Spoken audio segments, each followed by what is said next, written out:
Welcome to the Stop Over Drinking and Start Living podcast, where high-achieving, goal-oriented rebel women come to learn how to live a vibrant and fulfilling life without requiring alcohol to get through it. No labels, no judgments, no saying you'll never drink again. Just real proven methods to help you stop rebelling against yourself with alcohol so you can drink less and do more. I'm your host, Angela Mascenik. Let's dig in.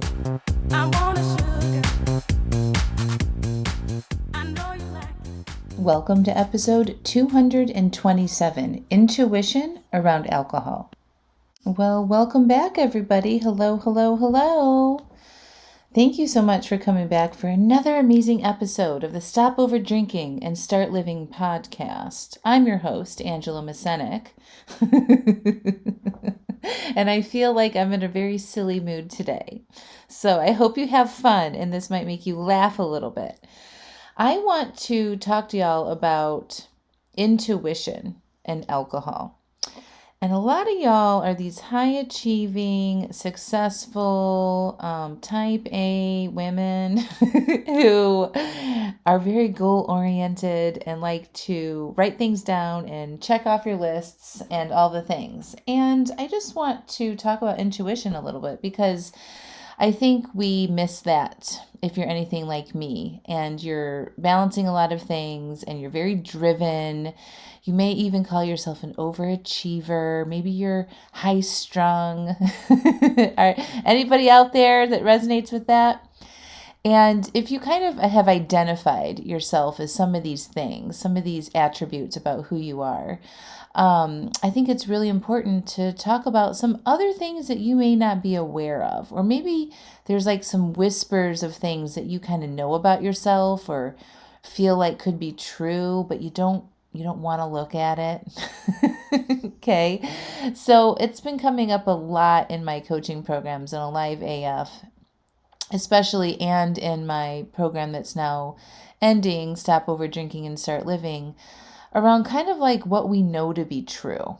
And I want to talk about intuition specifically. So I think that if y'all took a moment, and you could even do this now, pause the podcast or come back to doing this later after you listen to the full episode, but I think it's an actual thing that you want to do, and just to see what's in there, is get real quiet.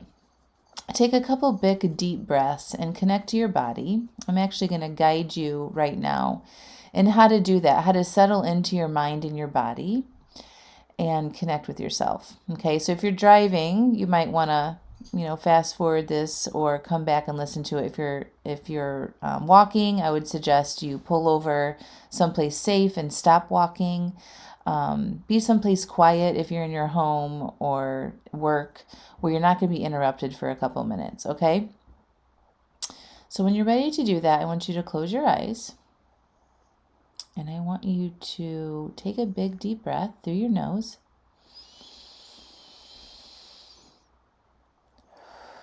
Exhale through your mouth. And just notice any tension in your jaw.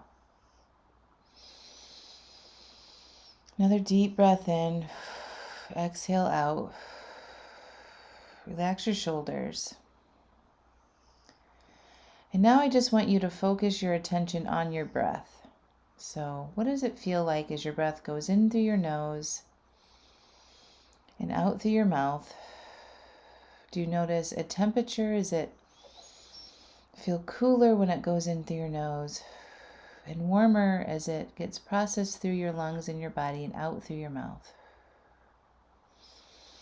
And just take a moment and focus on your breath in and out. And while you're breathing in and out, relax your face, relax your shoulders. Release any tensions in your body. Notice your body now and any contact it's making with any surface. So if you're standing, notice your feet on the ground. Are you standing on a soft surface or a hard surface? How does that feel beneath your feet? Breathe in and out. If you're sitting in a chair, notice the contact your body is making with your chair. Is there pressure on your back, on the backs of your legs? Where are your hands? What are they resting on? Are they hanging loose? Take another big deep breath. And exhale. And just notice your body and all of its aliveness. Your heart rate, your heartbeat, your breath, your skin. Do you notice any sensations on your skin? Are you outside with the wind? Are you inside with air conditioning blowing on your skin? Take another big deep breath in and just notice.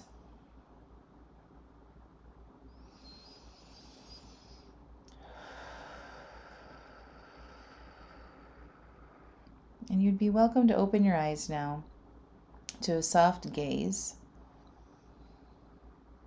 and come back into the present moment and your surroundings. Notice what's around you, what's here.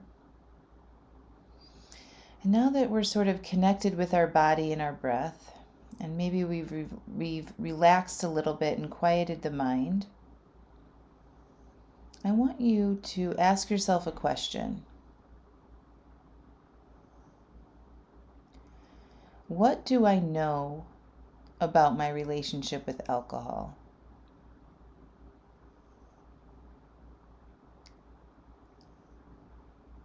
What do I know that is probably true about my relationship with alcohol?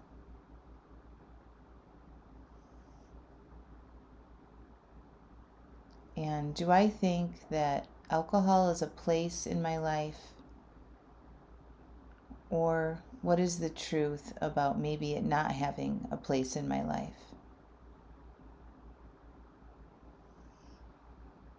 And as you get activated to answer those questions, it might be a great time to pause the podcast and grab a journal, or stop and take note. If you're out on the go and you're walking, maybe you pause the podcast and you write or you dictate in your notes app. What are these answers to your questions? What is in you that you feel is true? Okay?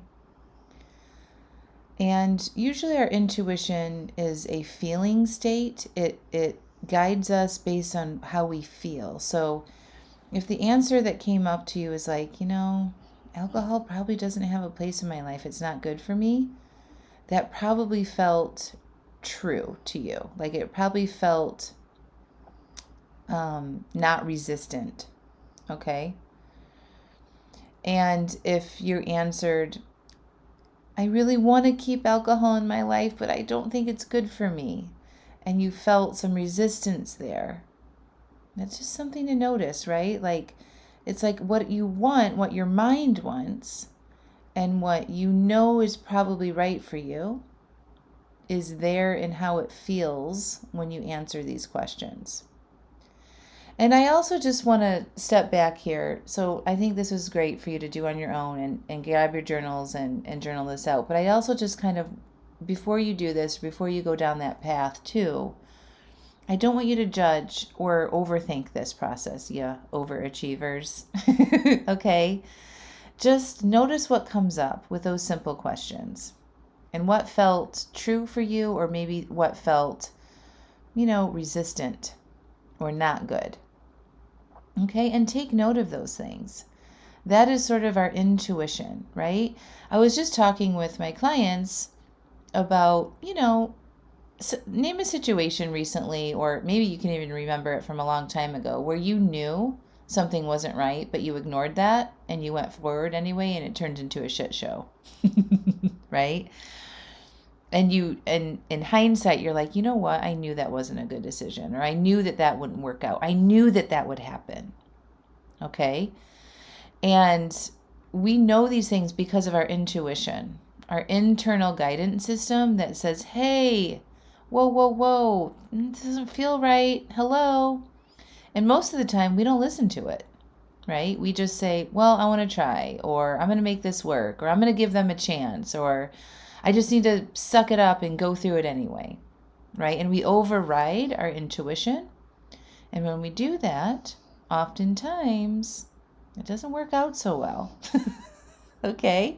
Is anything coming to mind when I'm saying this? So I was just recently in a situation with a potential colleague, and she was struggling, and I really wanted to help her. And there were some little red flags that I chose to not listen to. And I had a intuitive hit that something was going to happen, and I knew exactly what it was. And I decided from that place to disengage with this colleague and just, knowing myself and what was good for me and what my capacity was for giving and supporting. And I had a boundary. So I put a boundary in place. And then lo and behold, 2-3 months later, the thing that I knew would happen happened. It was insane. But when I look back at it, it was like, yeah, I knew that was going to happen because of my intuition, right? And so I just want you to know that you have an intuition around alcohol, okay? And I'm not saying you need to listen to it, but I think you need to know what it is. That would be the first step in anything, is sort of our awareness, right? What is your intuition guiding you around alcohol? And I don't have an agenda for you. I promise I don't. Your intuition, it might feel good for you to be like, I really think I want to moderate it. I think I can have a couple drinks a week. I've been doing that for a while, or I believe in myself and my ability to do that. I understand my triggers. I'm willing to do the work, and that feels good to me. Where some of you might be like, you know what? Going through that exercise and these little quiet whispers that you have in your mind that you know are there that you are ignoring are saying alcohol is not good for you. It doesn't help you or do anything or make anything better in your life, right? We want to hear that and know that. And to stop over drinking, no matter what path you choose, is listening to that and being aware of what that is, and then making informed decisions based on what you know to be true about your relationship with alcohol. It's no different than any other relationship that you might be evaluating right now, right? We all have relationships through the course of our lives that haven't worked out, right? Friendships, family relationships, coworker relationships, romantic relationships, neighbor relationships, right?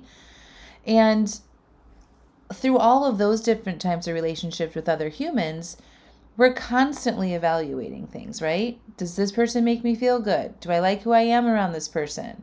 Are they treating me fairly?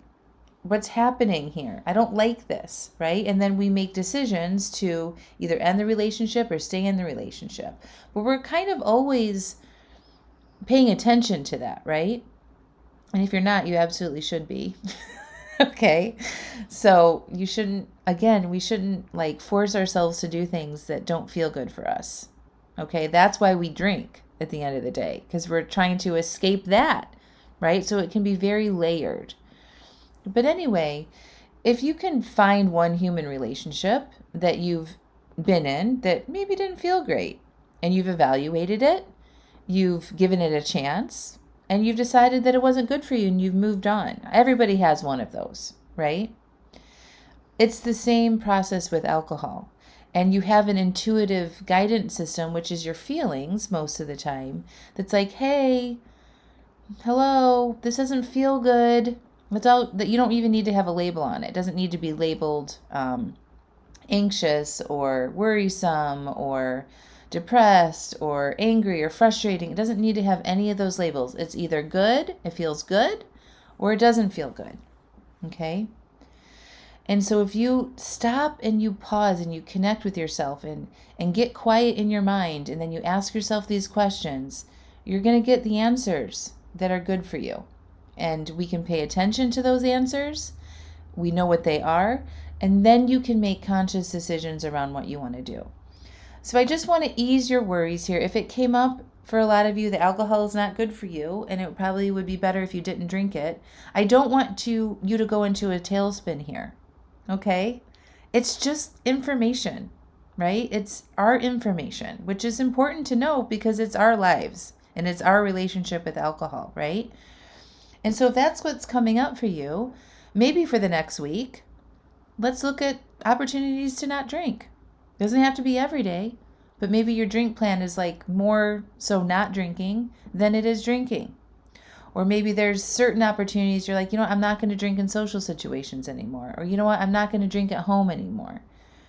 Right? There's all different ways to play around with it, but at least you've acknowledged that it's not good for you. And so how can I take some baby steps towards honoring and hearing that about myself and letting some of that intuition guide me? Okay? Your intuition always has your back. We just don't know how to use it. We don't know how to trust ourselves. Our mind and our thoughts get in the way, but your body knows what's right and it remembers what isn't good for us, right? So if you think about your relationship with alcohol, and there's a lot of bad stories around it, right? And you go into the past, be like, what are all the bad things about alcohol? How has it not been good for me?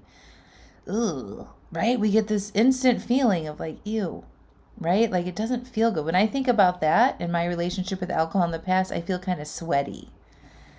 It's like this nervous tingle, sweaty feeling that like, ooh, it's like, no. And my body is saying, no, that's not good for me. That wasn't a good experience, right? So the more you practice this around alcohol, or maybe some other things you want to practice, maybe try it on with a relationship, a human relationship that you're having, or some other behavior that you're doing that you're in relationship with, right? Maybe you're doing a lot of online shopping, or maybe you're, face down in a bowl of chips 6 nights a week. I don't know, right? But maybe there's some other ways that you could tap into your intuition and start to feel into what feels good and what doesn't.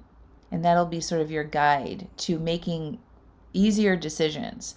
So if you were to follow your intuition and listen to it, it will help you get to your goals faster, I promise you. Okay?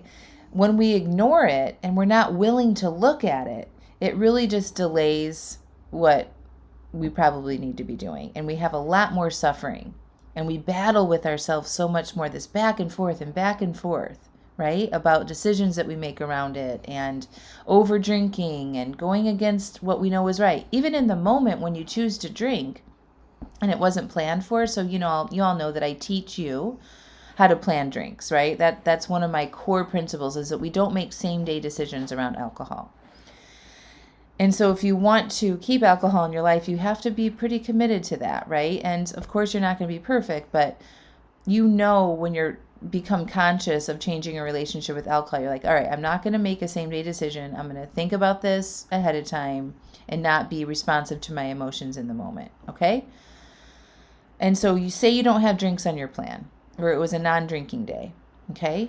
And that you find yourself going to go drink anyway. And you're about ready to pour that glass of wine or crack open that cocktail or whatever it is. And you feel bad about it, right? You're like, I shouldn't be doing this. This isn't on my plan. Slow down. And like, if you could like put it, how you can like fast forward videos now and it's like 1 times speed, 2 times speed, or you can do 0.5 speed. Right? Slow it down in that moment. Your intuition is like, this isn't what you wanted to do, but it's so quiet. It's a whisper, right? And then most of the time, then we drink to ignore that. We actually then are numbing that feeling of disappointment in ourselves or frustration with ourselves, or kind of like that letdown in that moment that we're not really following what we actually want to be doing, right? Every client that I've talked to about this, who's pretty aware and doing this work, doesn't feel good about going off their plan. That's your intuition saying, hey, pay attention to me. Okay? That's the real you. And the more often we can be like, all right, I'm going to listen to you this time. This doesn't feel good. I'm not going to do it. And let yourself be uncomfortable. in that moment and work through those urges and do all the things that I suggest y'all do. Take care of yourself, right? Join Alive AF so you can learn how to do all this stuff if you haven't joined one of the coaching programs yet.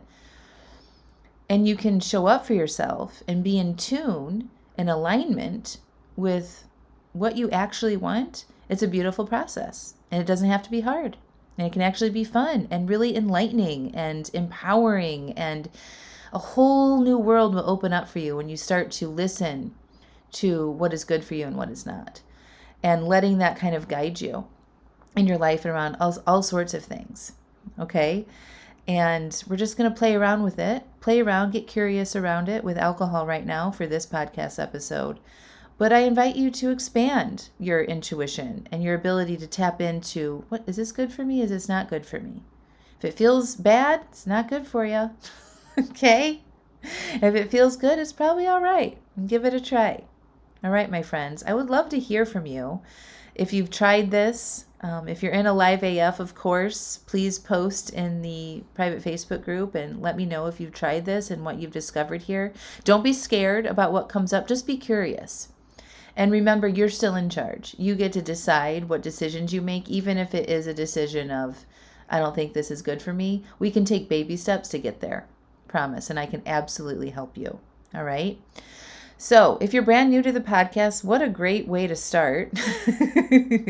And if you don't know this yet, but June 1st, which is in just 2 weeks now, I am opening up the Alive AF membership again for new members. And it's only going to be open for a limited amount of time. So go to angelamascenik.com/AliveAF. That's ALIVEAF. It's also linked up here in the show notes. And as soon as you open up that webpage, there'll be a little box to enter your email to get on the wait list, to be the first to know when you can join that membership. I will be emailing out people on the wait list first, and then opening it up to the general public to encourage people to enroll in my amazing monthly coaching membership that will help you stop over drinking and start feeling more alive and doing more of the things that you love. It's super fun and life-changing to get direct coaching by me and have a monthly workshop and a community where you can go and post and get support anytime.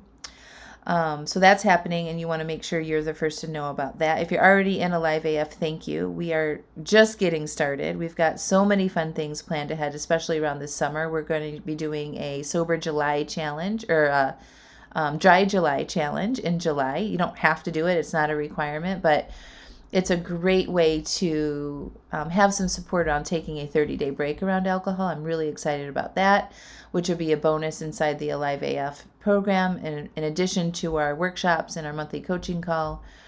And then also we have our Alive AF quarterly subscription box that is going to be shipping out on June 16th. So you can go over to the link in the show notes as well to sign up to get that next box that ships out July 16th. If you've already signed up to get the subscription box, you don't need to do anything. You will be automatically shipped the second box. But if you haven't signed up for that, this box coming this summer is called Drink Less and Summer More. And there's some fun non-alcoholic drinks in there. There's some fun summary items that we are currently creating for you. There's a new book, there's a new journal, and all of the support materials. It's like a self-care kit to help you drink less. And I am very excited about it. So if you've already signed up for it, you guys are in for a treat. There's going to be even more fun things in there, even better than the first box. And if you want one of those boxes and you haven't signed up yet, there's only about 20 additional boxes that I've planned for that's going to be available. So, you can go over there and sign up right now, and I'll be marketing and communicating sort of the open time to get that box on June 1st as well. So if you go over to the website and get on the wait list, you'll get information for all of that as well. So that's angelamascenik.com/AliveAF. And I believe in you. And I believe that you actually do know what's good for you. And when you start to believe that, your life actually starts getting a little bit simpler. And you're going to have more time for yourself, and you'll feel less resentment, and you'll be saying yes to more things that feel good for you and no to things that don't. And that's when the fun happens. That's where the magic lies. All right, my friends, I love you so much, and I will talk to you next week. Thanks for being here.